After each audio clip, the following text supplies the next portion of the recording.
all the news items that are developing and are making it to the headlines. When we talk of the show ahead, then we'll get to the details of the 24th Group of Ministers meeting, which will be held today, wherein the issue of the pandemic and also the situation will be analyzed about the pandemic all across the country. Added to that, we'll get to international updates from the world of business and sports updates also. Enough to keep you engaged for the next 1 hour. First, we get to the headlines. Prime Minister Narendra Modi calls for launch of a vaccination festival from 11th to 14th of April to counter vaccine hesitancy and reduce wastage of doses. Urges the chief ministers to term night curfews as corona curfews to increase awareness and not enforce complete lockdowns. 24th meet of Group of Ministers on COVID-19 today. Centre plays down the hue and cry by some states about partisanship over vaccine distribution. Over 9.4 crore vaccine jabs given out across the country. MEA says India has not imposed any ban on export of COVID-19 vaccines. Reiterates external supplies are being made, keeping in mind domestic requirements. India has so far supplied vaccines to more than 80 countries across the world.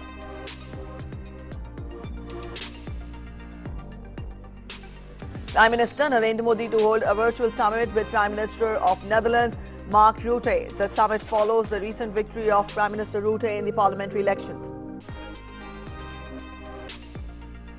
11th round of India-China talks at Chushul border post in eastern Ladakh today. GOC of 14 Corps, Lieutenant General P.J.K. Menon and will be leading the Indian delegation, while Chinese PLA represented by South Xinjiang Military Commander Major General Liu Lin.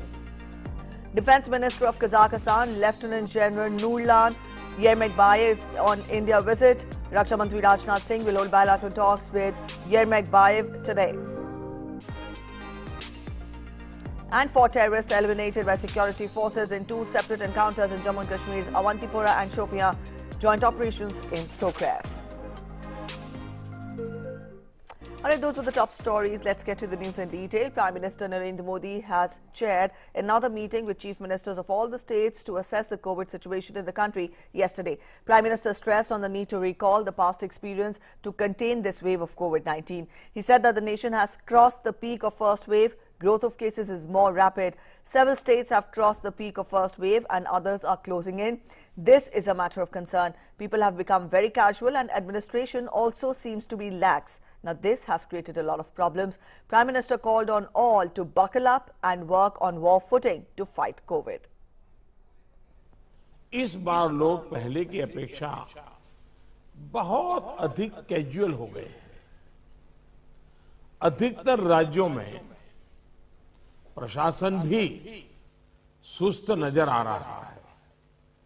ऐसे में corona के cases की इस अचानक बढ़ोतरी ने मुश्किलें ज्यादा पैदा की है। कोरोना के प्रसार को रोकने के लिए फिर से युद्ध स्तर पर काम करना आवश्यक है। साथियों, इन तमाम चुनौतियों के बावजूद हमारे पास पहले की अपेक्षा बेहतर अनुभव है, पहले की अपेक्षा अच्छे संसाधन है और अब एक वैक्सीन भी हमारे पास है। जन भागीदारी के साथ साथ हमारे परिश्रमी डॉक्टर्स और health workers, health care staff ने स्थिति को संभालने में बहुत मदद की और आज भी कर रहे हैं। आप सभी में अपने पहले के अनुभवों का प्रभावी ढंग से उपयोग अपेक्षित है। Prime Minister called for launch of a vaccination festival from 11th to 14th of April to counter vaccine hesitancy and reduce wastage of doses. He urged the youth to participate in large numbers by helping their elders. मैं एक सुझाव देता हूं, क्योंकि ये कभी-कभी वातावरण बदलने के लिए चीजें बहुत काम आती हैं। 11 अप्रैल ज्योतिबा फुले जी की जन्म जयंती है और 14 अप्रैल बाबा साहब आंबेडकर जी की जन्म जयंती है। क्या हम 11 अप्रैल से 14 अप्रैल पूरे अपने राज्य में टीका उत्सव मना सकते हैं, एक पूरा वातावरण क्रिएट कर सकते हैं टीका उत्सव का। एक विशेष अभियान चलाकर हम ज्यादा से ज्यादा एलिजिबल लोगों को वैक्सीनेट करें, जीरो वेस्टेज तय करें हम कि इन 4 दिन जो है टीका उत्सव में जीरो वेस्टेज होगा, वो भी हमारी वैक्सीनेशन कैपेसिटी को बढ़ा देगा। Prime Minister also urged the governors to work in tandem with the chief ministers. He suggested calling an all-party meet to brainstorm on the challenge. Governor नाम की जो अपने यहाँ इंस्टीट्यूट है, उसका भी भरपूर उपयोग किया जाए। क्या गवर्नर साहब के नेतृत्व में, मुख्यमंत्री जी के मार्गदर्शन में ऑल पार्टी मीटिंग, राज्य तो सबसे पहले कर लें, राज्य ऑल पार्टी मीटिंग करें और ऑल पार्टी मीटिंग करके एक एक्शनेबल पॉइंट तय करें। फिर मेरा आग्रह है कि गवर्नर साहब और मुख्यमंत्री मिलकर के जितने भी इलेक्टेड लोग हैं उनका वर्चुअल वेबिनार करें। पहले अर्बन बॉडीज का करें, फिर रूरल बॉडीज का करें, जितने लोग चुन करके आए हैं उनसे करें और उनके सामने सभी आपके असेंबली में जो जीत करके लोग आए हैं उसके जो फ्लोर लीडर हैं सब संबोधित करें। West Bengal Chief Minister Mamata Banerjee skipped the event in favor of electioneering. However, Prime Minister Narendra Modi refused to get drawn into recent political comments and statements. He said that the pandemic has to be treated as an opportunity to serve mankind instead. मेरा आग्रह है, जहां तक राजनीति करना न करने का सवाल है, मैं तो डे 1 से देख रहा हूं, भांति भांति के बयानों को झेल रहा हूं, लेकिन मैं कभी मुंह खोलता नहीं हूं, क्योंकि मैं मानता हूं ये हिंदुस्तान के लोगों की सेवा करना पवित्र हमारा जिम्मेवारी है। हमें ईश्वर ने इस समय ये कठिन परिस्थिति में सेवा करने का जिम्मा दिया है, हमने इसको निभाना है। जो राजनीति करना चाहते हैं वो कर ही रहे हैं, उनके लिए मुझे कुछ कहना नहीं है, लेकिन हम सभी मुख्यमंत्री अपने राज्य के सभी दलों को बुला करके, सभी प्रकार के लोगों को साथ रख करके अपने राज्य में स्थिति को बदलने के लिए आगे आएंगे। मुझे पक्का विश्वास है इस संकट को भी हम देखते ही देखते पार करके निकल जाएंगे। He also said that earlier there was no option but to go in for a lockdown. Now the need is to use terms like corona curfew instead of night curfew to make people more aware. He indicated that a complete lockdown is not an option. दुनिया ने भी ये रात्रि curfew के प्रयोग को स्वीकार किया है, क्योंकि हर व्यक्ति को कर्फ्यू समय होता है तो याद आता है कि हाँ, मैं कोरोना काल में जी रहा हूं और बाकी जीवन व्यवस्थाओं को कम से कम प्रभाव होता है। हाँ, अच्छा होगा कि हम कोरोना कर्फ्यू रात को 9 बजे शुरू करें या रात को 10 बजे शुरू करें और सुबह 5-6 बजे तक चलाएं, ताकि बाकी व्यवस्थाओं को प्रभाव ज्यादा न हो। और इसलिए उसको कोरोना कर्फ्यू के नाम से ही प्रचलित करें, और कोरोना कर्फ्यू एक प्रकार से लोगों को एजुकेट करने के लिए काम आ रहा है, अवेयरनेस के लिए काम आ रहा है। Union Health Minister Dr. Harshvardhan will be chairing the 24th meeting of the high-level group of ministers to discuss the ongoing national and international situation on COVID-19 pandemic. During the meeting, the ministers will be discussing strategies that are to be adopted for availability and distribution of COVID-19 vaccines in the coming days. Prime Minister Narendra Modi, through his messages, has been continuously appealing to the people of the country to focus on fighting COVID-19 by taking all precautions. Some of the states in India have been reporting large number of new COVID-19 cases, and the government is asking all the states to emphasize on testing. The vaccination drive in the country has also been ramped up to minimize high transmission.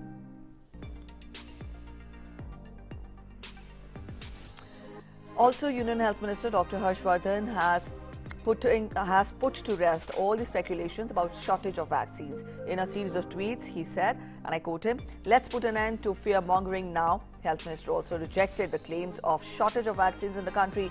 He also asserted that the hue and cry by some states about partisanship by the centre is just an attempt to hide their own incompetence.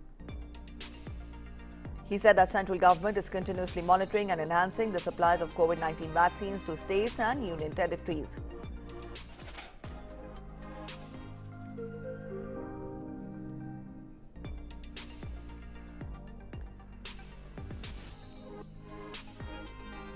The Union Health Minister also said that 4.3 crore vaccine doses are in stock and are nearing delivery to the states. State governments like those in Madhya Pradesh, Tamil Nadu and Uttar Pradesh have put in additional restrictions to control the spread of the virus in the entire region. To get us more on this, our correspondent Tapas is joining us. Tapas, the 24th Group of Ministers meeting is to take place today, which will be chaired by Union Health Minister Dr. Harshvardhan.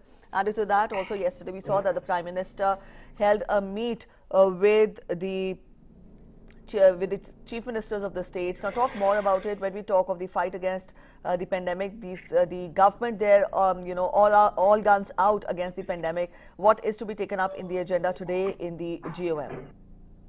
That's right. So the idea is to understand that, in a half an hour time, we expect that the Health Minister Harshvardhan will be chairing this particular 24th GOM, which will have everybody, all the stakeholders, including the MEA, MOS Home, Minister of Civil Aviation, MOS Pharma, and all these stakeholders will be present there. And the idea will be to understand what needs to be done further. Remember, the surge in the COVID cases, especially in some of the states and union territories, is alarming, and that's something that they have been working on to contain it, to curb it, and also the idea will be to provide vaccines to all these states in a manner which will help them to overcome the crisis, and also provide the vaccines to the nook and corner of the country. So those are some of the things that they will be talking about.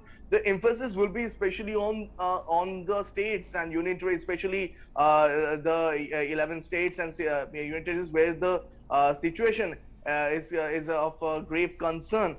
In fact, earlier in the week, when the cabinet secretary had a meeting with with the secretaries to understand, they chalked out a plan about what needs to be done, especially in these states which have which almost contributed 90% of the COVID cases in the country. So the idea is to understand that these cases needs to be curtailed, and this GOM will work on that agenda also, to understand the idea of providing vaccine, also enhanced testing, strict contamination zone, and at the same time proper contact tracing and providing what you call the enforcement of the COVID protocol. That is something that the GM will be concentrating more on, and one expects that by the end of the day they will come out with a statement. Once they come out with a statement, we will be able to share more info on exactly what happened in the GOM. But as of now, what we can say is that in a very short while from now, the GOM will start, and expected that most of the one has to get all the information once the GOM finishes. So we will be able to share with you the information once the GOM gets over. Preeti. All right, the GOM meeting is to begin in a short while from now. Tapas, also you tell us that it's a multi-pronged fight against the pandemic which the country is putting. I would want you to elaborate more on, now we've seen that, all across the world, the third or the fourth or the second wave of the pandemic have struck, and also, numerous countries in the world are making efforts to curb the menace. But I would want you to talk about the fight against the pandemic in our country. How are we placed when we talk of, the fight as compared to other countries? Now, US remains the worst hit country by the pandemic, and still there is no respite. Put all this together, where are we standing in the fight against pandemic? So when we talk about the fight against pandemic, it's an ongoing process, and we have seen even in the first wave when it hit us, we were better prepared than most of the Western countries. And in fact, one of the reason why you can see that there's the low death toll, the mortality factor that was almost brought down to almost 1%. So that is something that one can take heart from in the first wave. Remember, when you talk about the Western countries, or the Western European countries, there is the high mortality rate was a factor that made things very difficult in those countries. But now, when the second wave has hit the country, and this particular wave has seen that the infection has risen manyfold. In fact, if we compare what you call the comparison one would say that in the particular last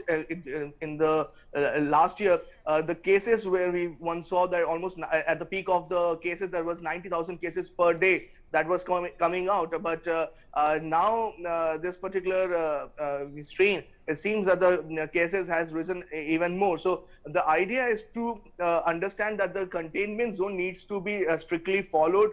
The one has to once again put in mind in the common people the COVID protocol behavior that somewhere down the line has been lacking. One thought that after the first wave got diminished, one thought that it's over, but it's not yet over. Once you till the time you wipe out the whole pandemic situation. So as of now, when the second wave has hit the country and one see a resurgence of cases, all these things, when now you have vaccines also at your disposal. Earlier in the first wave, one doesn't have the vaccine. Now you have vaccine at your disposal. And remember, Right. India is the pharmacy of the world. India is a hub when it comes to providing vaccines to the whole world. More than 60% of the vaccine manufactured, according to UN, in the country. So in many ways, when you are getting vaccines to the people right now, it is provided to anybody who is over 45. Yes. In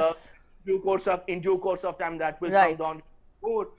So you will have vaccine for each and every individual, and not just for the country, but it is also internationally, globally. Yes, all right, Tapas. We're running short of time, And so I appreciate it. yes, all right. Thank you so much for joining in with those inputs. That was our correspondent Tapas Bhattacharya telling us more about the group of ministers meeting which will be held today, and it will be chaired by Health Minister Dr. Harshvardhan. We'll keep you updated. The meeting is to start in a short while from now, as put forth by our correspondent. We'll keep you updated. Let's turn focus on to more news from the pandemic itself. India's fight against COVID-19 continues. The cumulative recoveries stand in the country at 1,19,13,292 and the national recovery rate is 91.22%. India's total active caseload has reached 9,79,608. It now comprises of 7.5% of the country's total positive cases.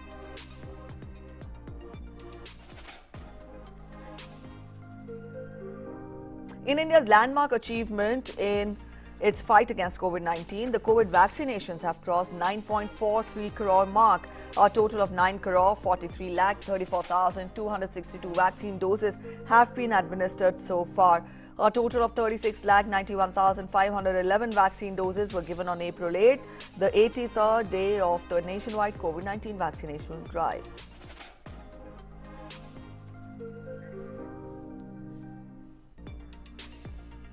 Now, the Indian government has once again clarified that it has not imposed any ban on the export of COVID-19 vaccines. During a media interaction, Arindam Bagchi, MEA spokesperson, reiterated that external supplies are being sent, keeping in mind the domestic requirements. India has so far supplied vaccines to more than 80 countries across the world. Supply of made in India vaccines abroad would continue, taking into account our domestic requirements. Let me reiterate that there is no ban on export of vaccines.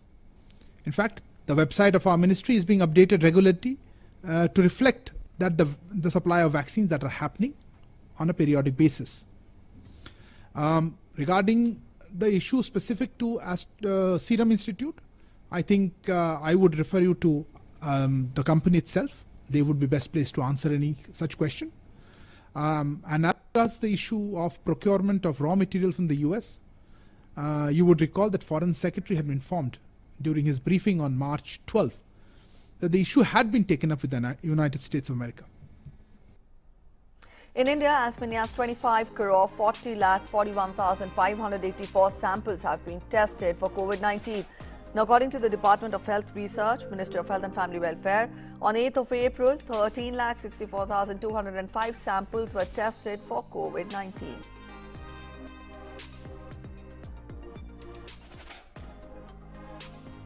In cracking other news, apart from COVID, in a major success for the army, 4 terrorists were eliminated by security forces in 2 separate encounters in Jammu and Kashmir's Avantipora and Shopia. Arms were also recovered in the joint operation. To get us more on that, our correspondent Salman Kazi is joining us. Salman, we tell our viewers that 4 terrorists were eliminated by security forces in 2 separate encounters in Avantipura and Shopian. To begin with, to let us know the details first. There was an encounter which started yesterday in the main town of Shopian, in which 3 militants have been killed. The operation is still going on. There are reports that there might be a few more militants in the area. It's a very densely populated area in the main town of Shopian. So definitely this is a much more difficult encounter as there are law and order implications in this encounter. So there's 3 militants have been killed in this encounter, and the operation is still continuing. There has been another encounter which has gone in Naubug area of the Tral area, where 2 militants have been killed, and this is still ongoing. According to reports that have reached us, the encounter is taking place. The militants who were in the houses tried to escape, and they are in open fields, and the encounter is and the exchange of fire is taking place in those open fields right now.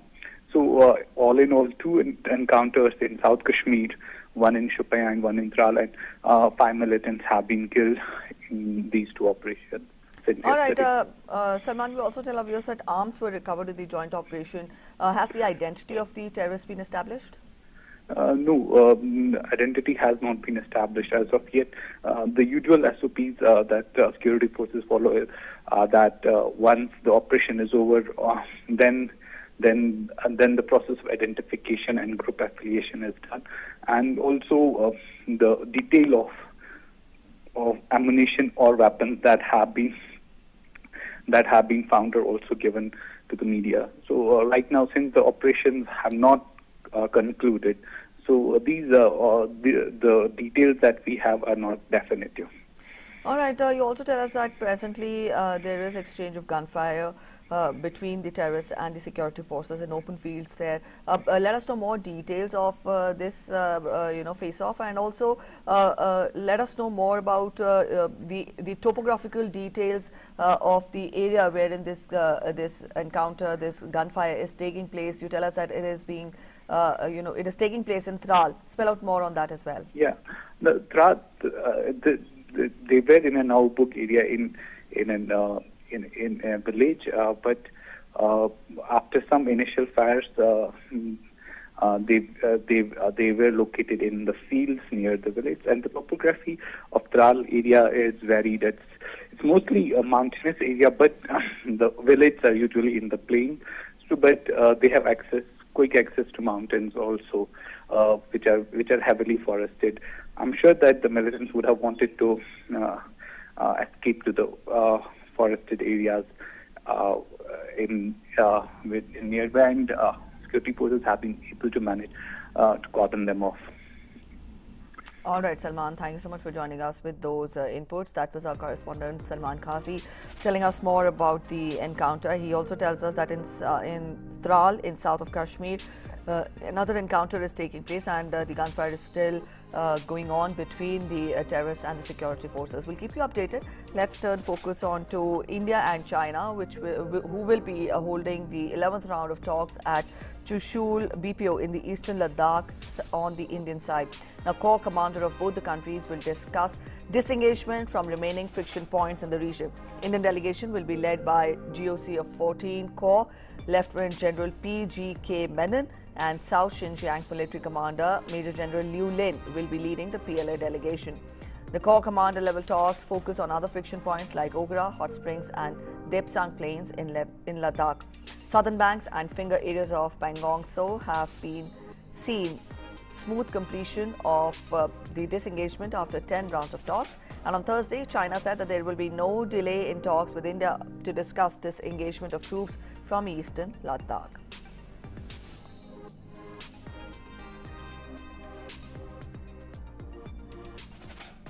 India and Netherlands will hold a high-level virtual summit today. Prime Minister Narendra Modi will hold a virtual summit with Prime Minister of the Netherlands, Mark Rutte, today. During the summit, the two leaders will discuss in detail the bilateral cooperation and look at new ways of strengthening the relationship. They will also exchange views on the regional and global issues of mutual interest.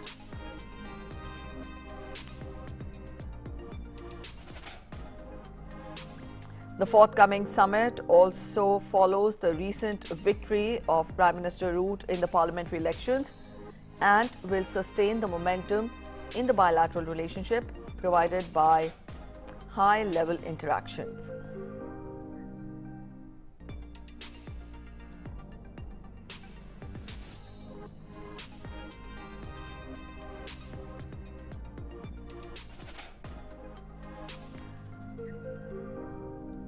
India and Netherlands share cordial and friendly relations underpinned by shared values of democracy, rule of law and freedom.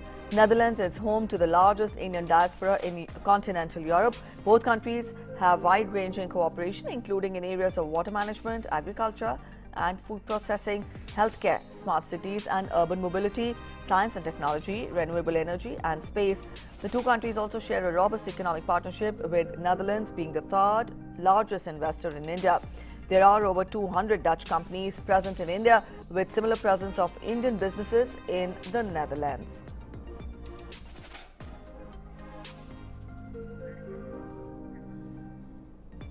Defence Minister Rajnath Singh will have a bilateral meeting with the visiting Defence Minister of Kazakhstan, Lieutenant General Nurlan Yermakbayev, in New Delhi today. The Kazakhstan Defence Minister is on a 4-day visit to India. Now, this will be the first meeting of both the ministers after Lieutenant General Nurlan Yermakbayev was reappointed as Defence Minister of Kazakhstan. The two ministers had last met in Moscow on 5th September last year on the sidelines of Shanghai Cooperation Organization Defence Ministers meeting.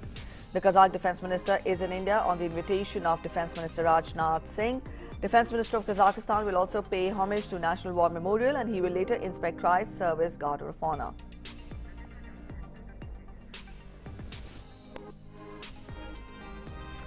To get us more details on that, Nandita Dagar, our correspondent, is joining us. Nandita, the two defence ministers will be holding their meeting today, and also we tell our viewers that the Defence Minister of Kazakhstan is on a visit to India after invitation by Defence Minister Rajnath Singh. So, the focus of the conversation will be strengthening the bilateral relationship and the partnership between the two countries. What are the avenues that can further be strengthening, that could end up further strengthening the relationship between the two countries?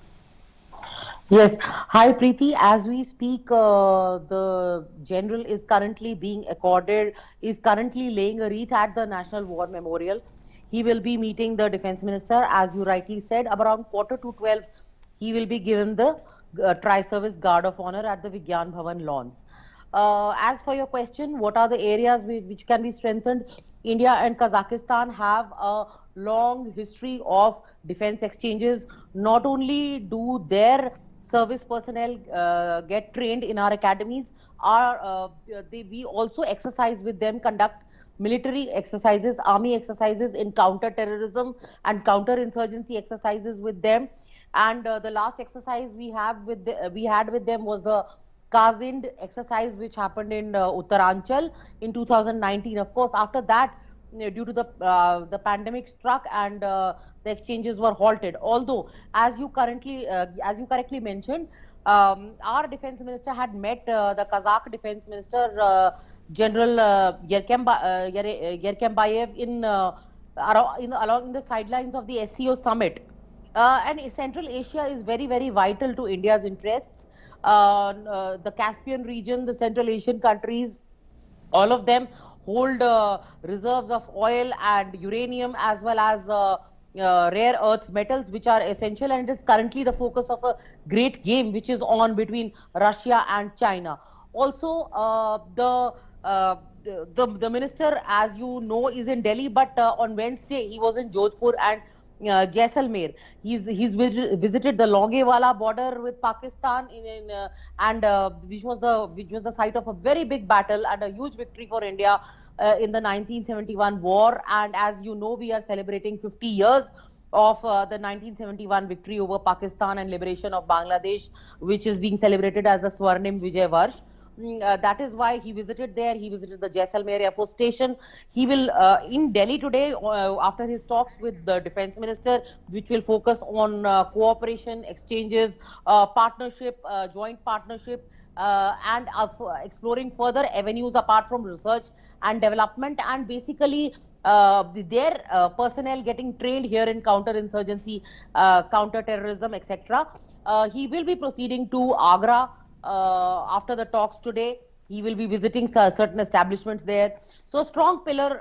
In fact, the general himself has called India and Kazakhstan strong partners for strong and resilient Central Asian and Asian, a bridge between Asia and Central Asia. Preeti? All right, Nandita, thank you so much for joining us with those details. We'll come back to you during the day when the meeting takes place. At present, the visiting dignitary is laying wreath, and he will be accorded the Guard of Honor, and we'll keep the Tri-Services Guard of Honor, and we'll keep you updated with that. Let's turn focus on to other news now. Prime Minister Narendra Modi will release the Hindi translation of the book Odisha Itihas, written by Utkal Keshri Hare Krishna Mehtab today in New Delhi. Now, the event is being organized by Hare Krishna Mehtab Foundation, while the book will be released in the presence of Union Minister Dharmendra Pradhan and Lok Sabha MP from Odisha, Bhartrihari Mehtab. Now, the book is also available in Odia and English language and has been translated in Hindi by Shankar Lal Purohit. Dr. Mehtab wrote the book Odisha Itihas in Ahmednagar Fort Jail, where he was imprisoned for more than 2 years during the freedom struggle.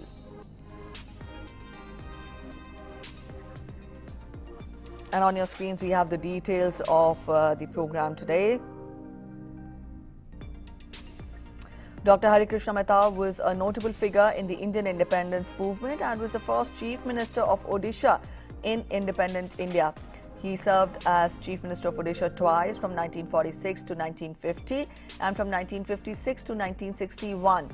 His book, History of Odisha, starts with mention of Mahabharata and goes till 1948, till the merger of princely states and making of Greater Odisha. From breaking barriers of untouchability to building modern-day Odisha, Hare Krishna Mehtab has left behind his remarkable legacy today. Fondly known as the Lion of Odisha or Utkal Keshri, his policies and decisions had directly contributed to creating Odisha as a self-sustaining and efficient state.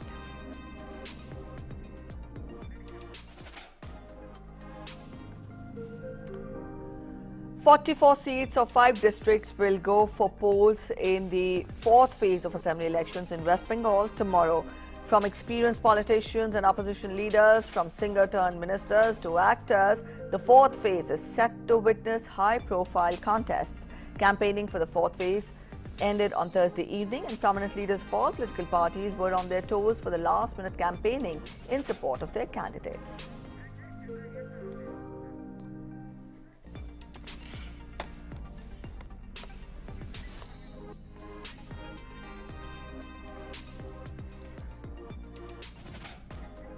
Up next, we are heading for a short commercial break. When we come back, we'll get you more updates. We'll get you international updates, and we'll get you updates from the world of sports and business. Stay with us. We'll be back in a short while.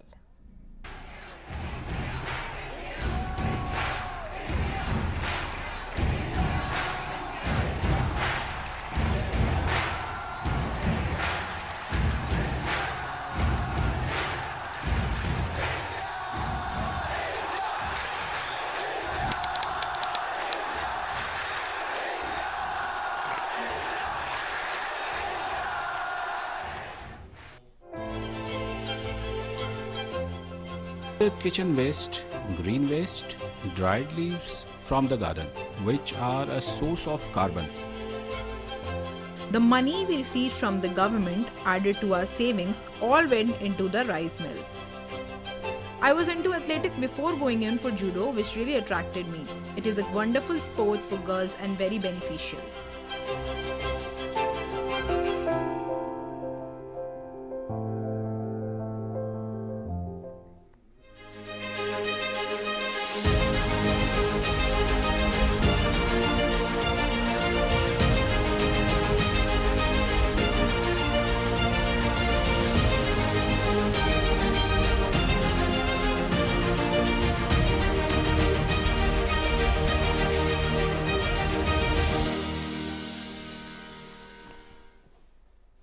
India. Namaste land.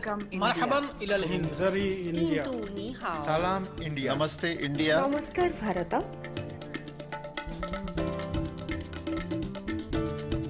Mui Nous India. sommes land. نحن هنود. India. Ma Hindi Hasti. Mung Hindian. Salam Hindustan. We are India.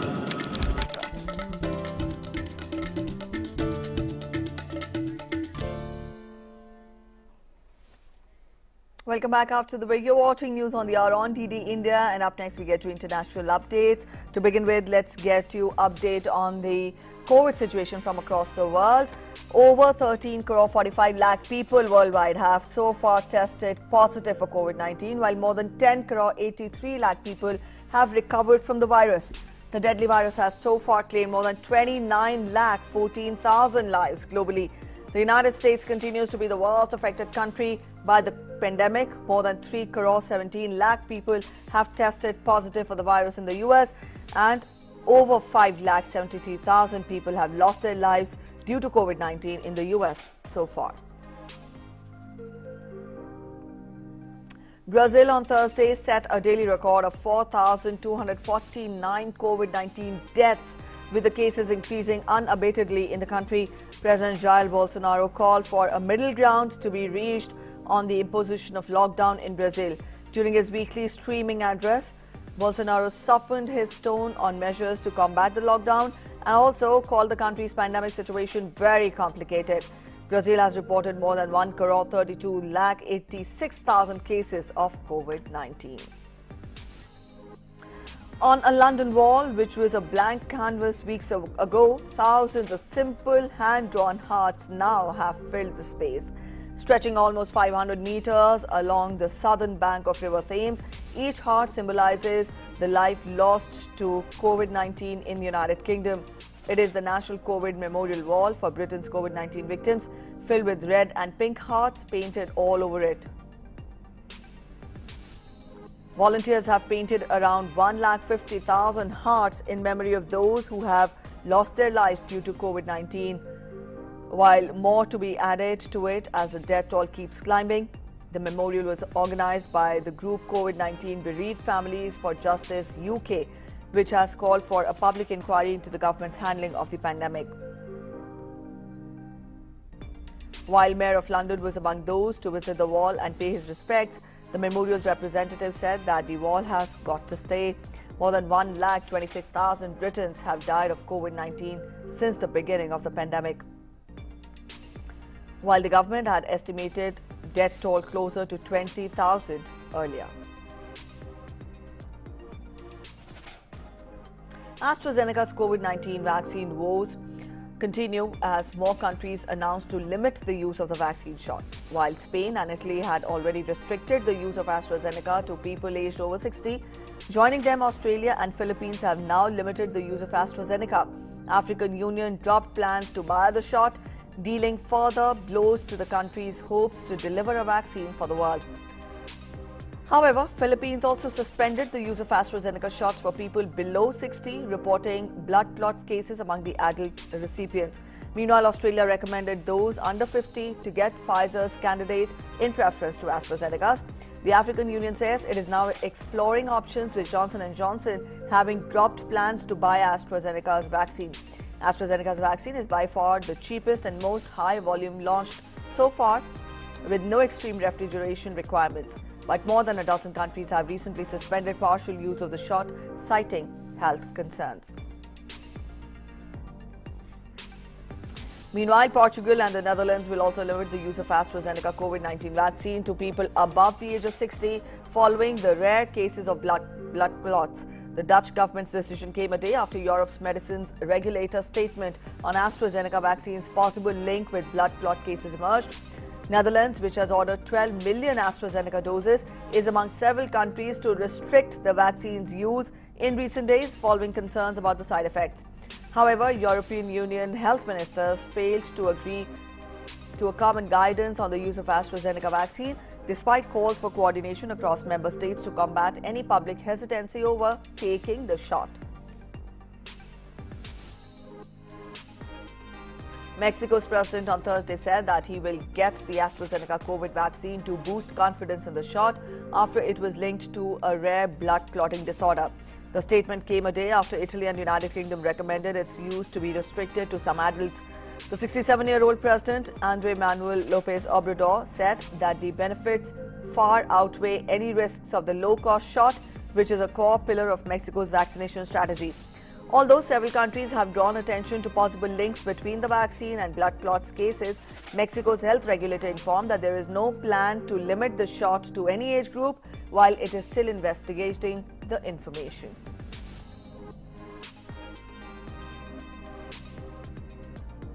White House Press Secretary Jen Psaki on Thursday said that the United States is increasingly concerned about what it sees as escalating Russian aggression in eastern Ukraine.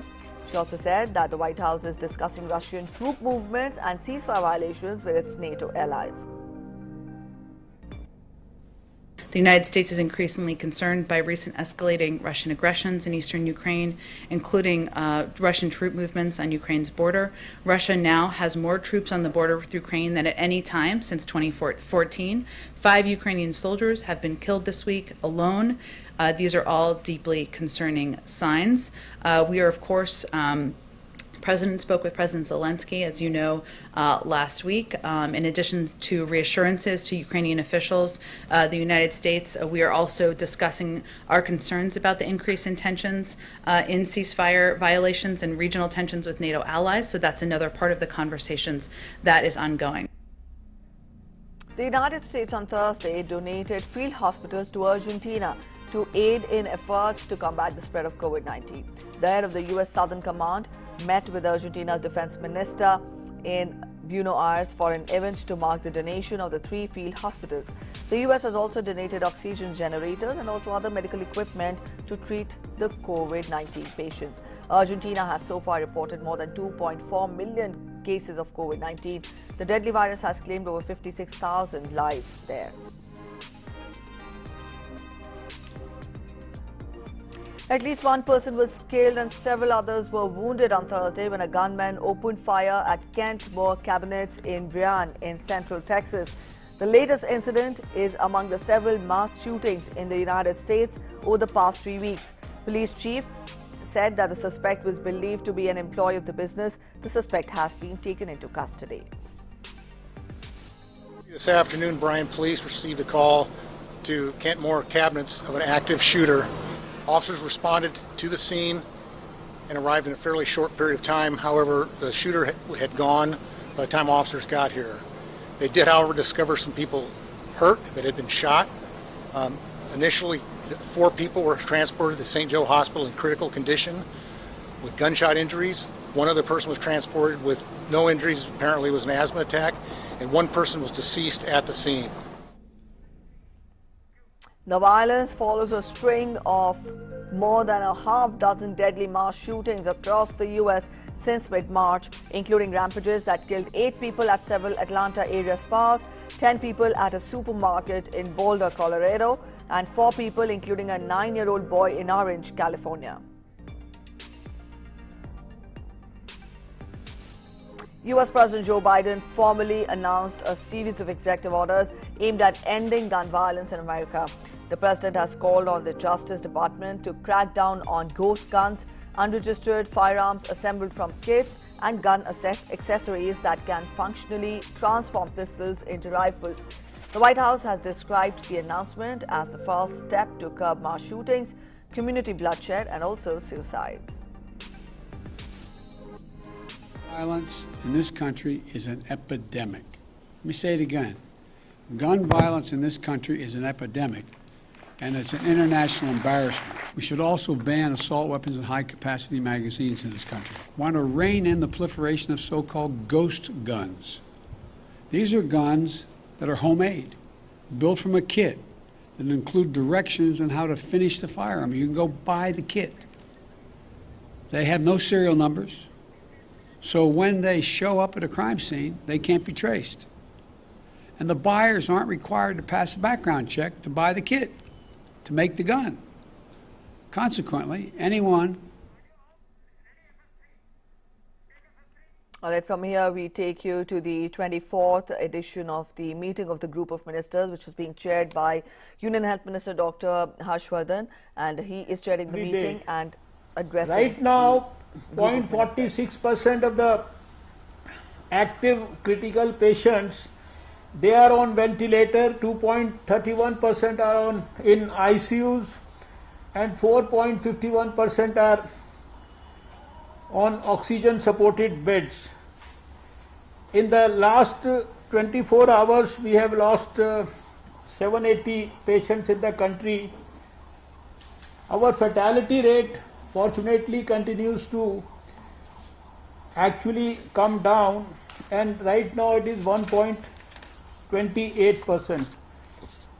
We are all aware of the vaccination campaign that was launched by our Honorable Prime Minister on 16th of January, which started with the vaccination of the healthcare workers, followed by frontline workers in February, and later on the other priority groups. So just to give you a brief about that, today at 9 o'clock, the latest figures suggest that 9,43,34,262 doses have been given to people in India of the various priority groups. And in the last 24 hours itself, we have given 36,91,511 doses. This figure, in fact, in last week, we one day even gave 43 lakh doses. This is probably the highest given anywhere in the whole world, and probably better than everyone. As far as our healthcare workers are concerned, over 89 lakhs have got the first dose and over 54 lakhs have got the second dose. As far as the frontline or the field level workers are concerned, over 98 lakhs have got the first dose and 45 lakhs have got the second dose. For those between 45 and 59 years of age, the first dose has been received by over 2 crore 61 lakh people, and the second dose has been received by 5,23,268 people. Those above 60 years of age, over 3 crore 75 lakh people have received the first dose, and over 13 lakh people have received the second dose. And for receiving all these doses all over the country by the various priority groups, the country has organized 14 lakh 28,500 sessions. Till now, we have exported 6.45 crore doses to 84 countries, and this had happened, in fact, till fortnight back, which includes 1.05 crores to 44 countries as grants, 3.58 crores to 25 countries as commercial contracts, and 1.82 crores to 39 countries through the COVAX facility of WHO.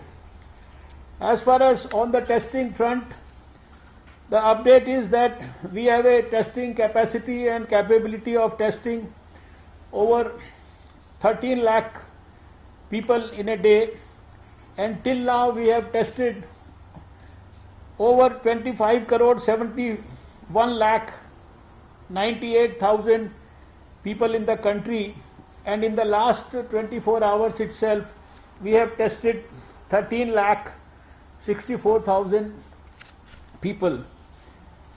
From a journey which started with one lab, today we have come up to 2,449 labs in the whole country. A lot of people talk about these hospital beds and the isolation beds, ICU and oxygen supported facilities. So let me assure the GOM that all our facilities are quite well maintained. Those even where, because of the cases which were declining, they had changed them to normal activities. they are now again being revamped, and we right now have 15,440 dedicated healthcare facilities for COVID, which have more than 18 lakh 52,000 beds in the whole country, along with 12,673 quarantine centers. As we have been informing that all through this campaign, even today itself, whosoever requires any help in terms of medical equipment, ventilators, etc.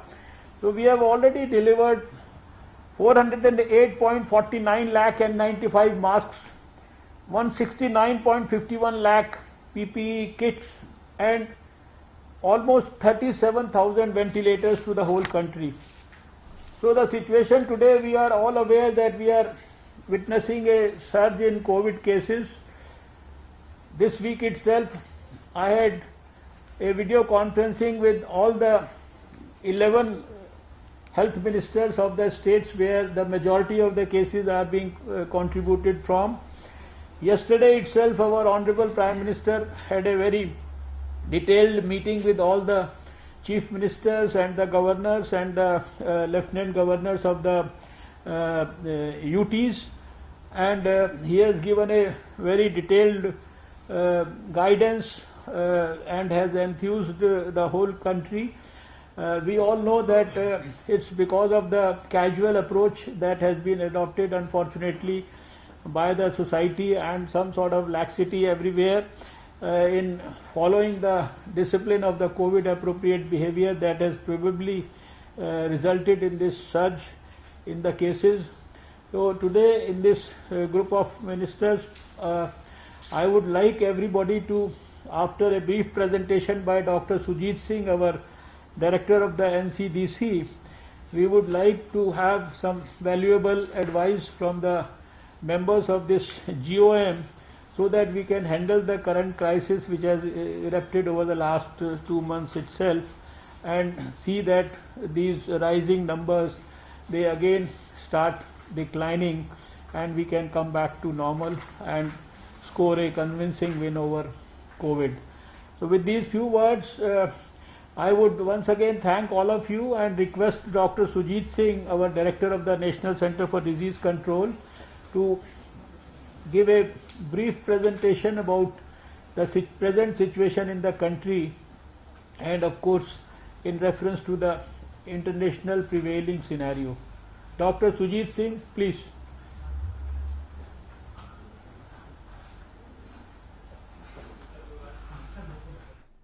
That was Health Minister Dr. Harshvardhan chairing the 24th Group of Ministers meeting in the national capital, wherein he talked of the current situation, and the minister gave us an update on the fight against the pandemic so far. He says that the fatality rate at present stands at 1.8%. Vaccination, talking of the vaccination drive, he said that it began on 16th of January, and so far 9,43,34,262 doses have been given. 36,91,511 doses were given in the last 24 hours. Now, this is the highest per day vaccine which has been given anywhere in the world. Added to that, he also gave us an update on the testing facilities and the testing options in the country. He says testing over 24 crore 71 lakh 98,000 people has been completed in the country so far. Starting from one lab in the country to this day, when we have 2,449 labs established in the country. He also said all the health facilities are well maintained in the country, and 15,440 healthcare facilities are dedicated to COVID. He also gave us a breakup of the number of beds and the number of units which are dedicated to COVID patients in these health facilities. We'll keep you updated. The meeting is still continuing, and the health minister also called in for suggestions from the participating ministers to tackle the situation, the sudden crisis which has again erupted in the past 2 months with regard to COVID-19 situation. We'll keep you updated. Let's get to other news in the bulletin. We were talking of the international news. Let's continue with it. A fossil of a skunk-like mammal that lived during the age of dinosaurs has been discovered in Chile. A group of researchers has discovered a new mammal from the dinosaurs era that adds further proof to recent evidence that mammals roamed in that part of South America a lot earlier than previously thought.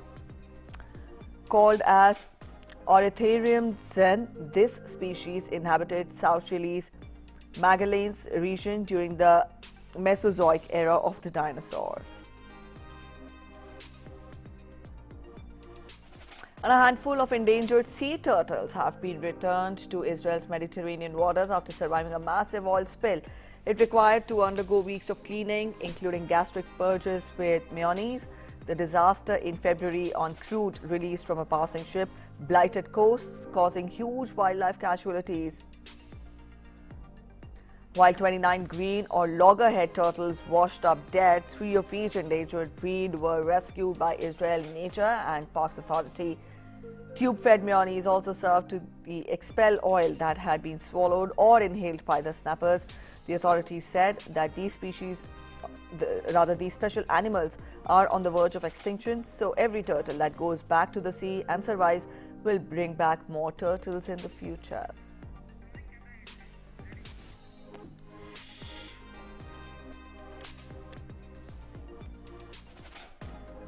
All right, that's it in this edition of News on the Hour this morning. Thanks for watching. We'll take your leave. Bye-bye.